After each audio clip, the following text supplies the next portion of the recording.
Page 190. Psychic damage/illness. A psychic illness or damage originates through a shock, through constant vexation, worries, unsolvable problems, or through the constant thinking about an existing pain or an illness, etc. But also, sudden or constant anxiety as well as fear of something are often very well known reasons. Thus, this means that the human being, lightning fast or slowly and successively, sinks into a negatively ausgearteten mode of thinking, which primarily damages his or her thought and feeling world. Then the center of the autonomic nervous system and the whole system itself, through which then, slowly but surely, all of the organs of the body and the ability to feel and perceive.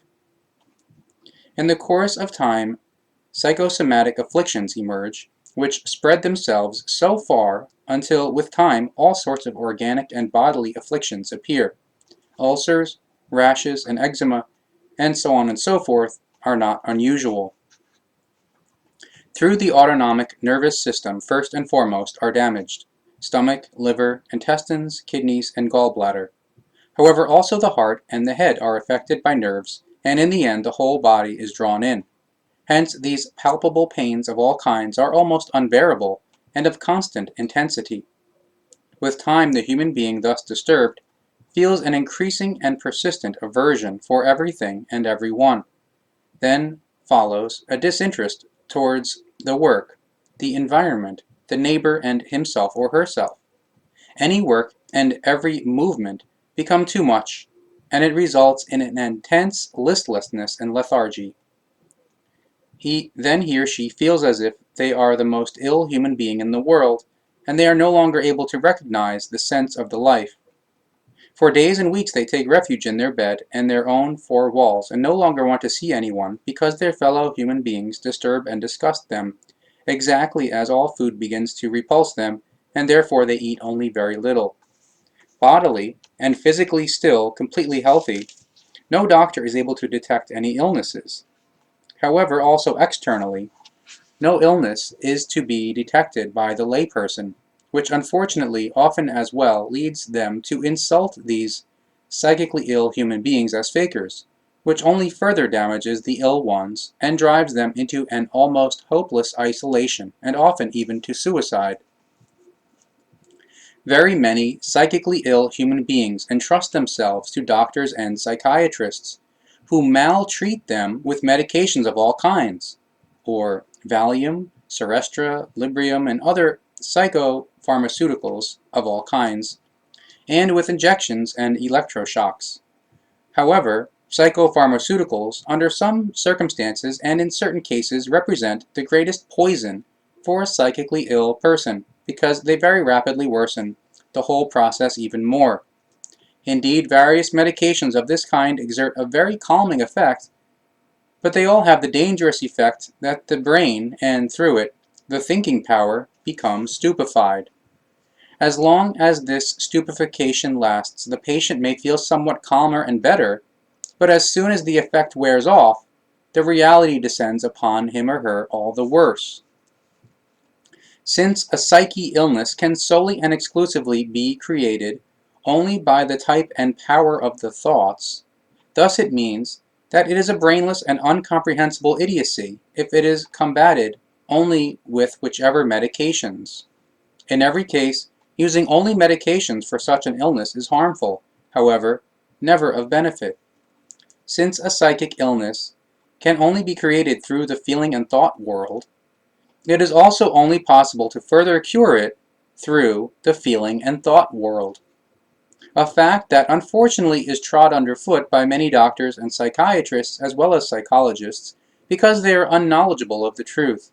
They are so greedy in their erroneous views and false psychiatric teachings, and thereby bring only more affliction and misery to many of these types of ill ones.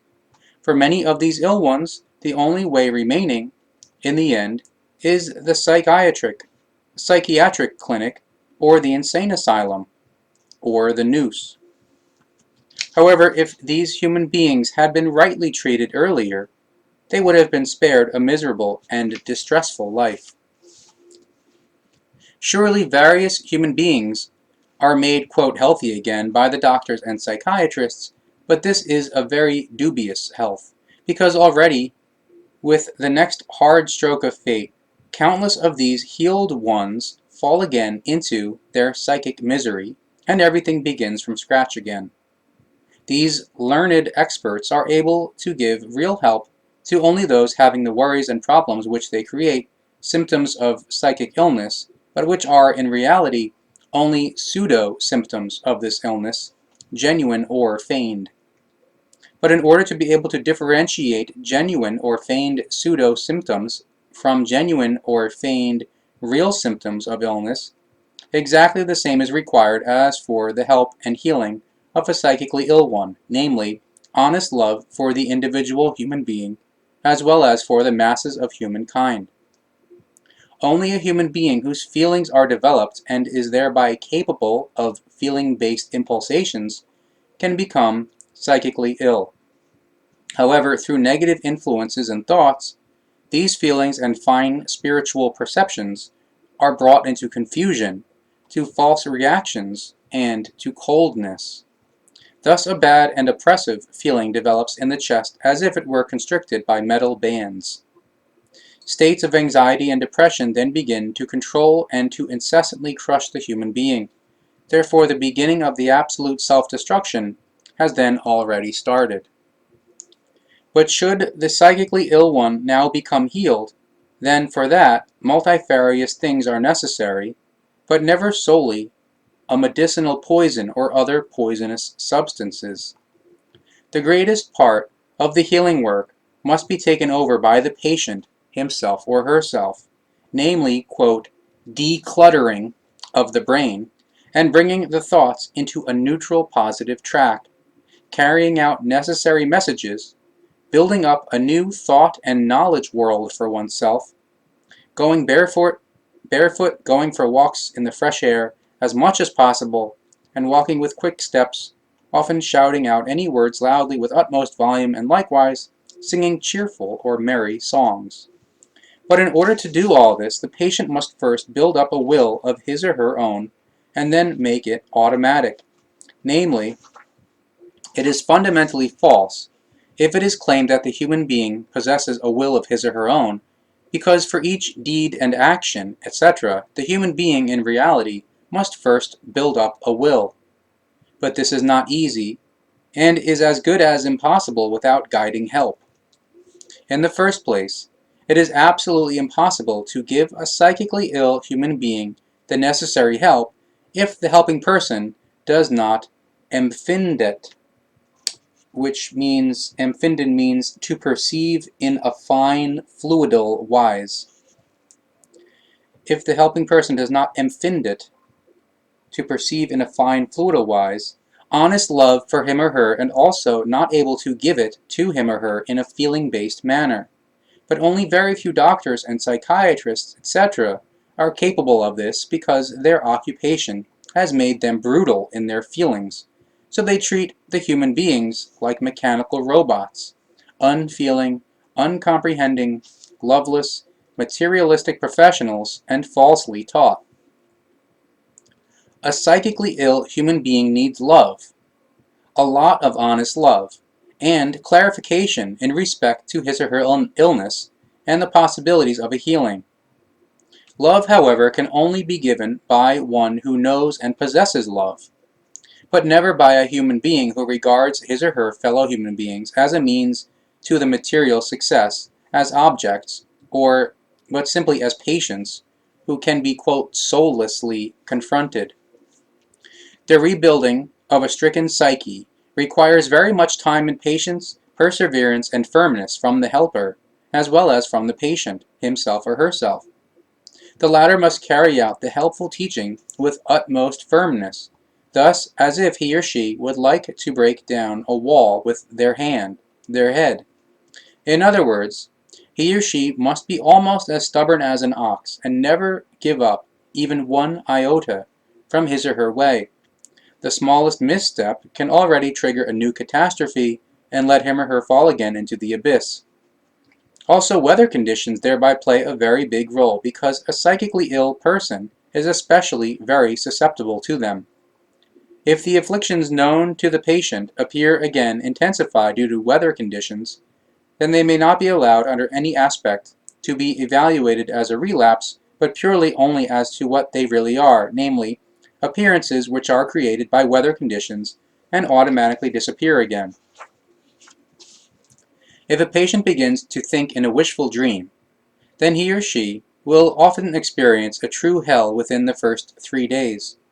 This is because the subconsciousness constantly nags and harasses and does not want to allow the wishful dream to arise. But that improves after 3 days if one, again and again, intensively reaches for the wishful dream. Between the 3rd and 7th day, it is a guarantee that the first success emerges, somehow and somewhere, if one intensively persists on the implementation of the teaching. For each human being, the success is varied, because each individual thinks differently and feels differently. This is why it cannot be stated in advance as to how and where the first success will be. The psychic illnesses can be influenced very well through magnetopathy when the necessary knowledge and ability exists in the helping person, which, however, again requires a great love for the fellow human beings.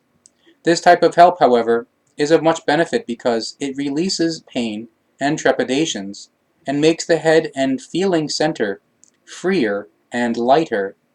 Thus the patient feels much freer and lighter from the beginning, indeed often even becomes quite rapidly freed of pain, a fact which is, unfortunately, contested and objected to by unprofessional doctors, psychiatrists, and know-it-alls out of their unintellect and their irrationality.